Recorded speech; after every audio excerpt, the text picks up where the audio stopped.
بسم اللہ الرحمن الرحیم، شروع اللہ پاک کے نام سے جو نہایت مہربان اور رحم والا ہے۔ السلام علیکم۔ آج کا جو ہمارا اسلامک موضوع ہے وہ ہے دنیا کو ٹکرانے والے کا ایک واقعہ۔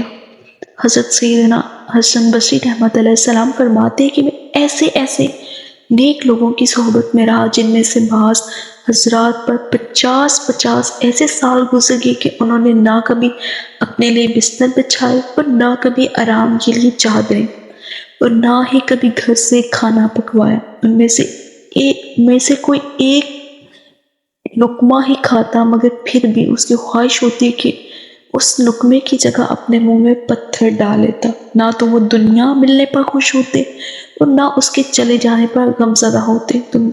تم اور ہم جس مٹی کو اپنے پیروں تلے روندتے ہوئے ان کے نزدیک دنیا کی حقیقت و حیثیت اس مٹی سے بھی کم تھی، ان کے بالکل قریب میں حلال مال ہونے کے باوجود بھی جب ان میں سے کسی سے کہا جاتا کہ اس میں سے قدر کفایت ہی لے لیں تو جواب ملتا، خدا عز و جل کی قسم میں ایسا نہیں کر سکتا، کیونکہ مجھے خوف ہے کہ اگر میں نے اس میں سے کچھ لے لیا تو یہ میرے دل اور دین کے بگاڑ کا سبب بن جائے۔ واللہ عالم۔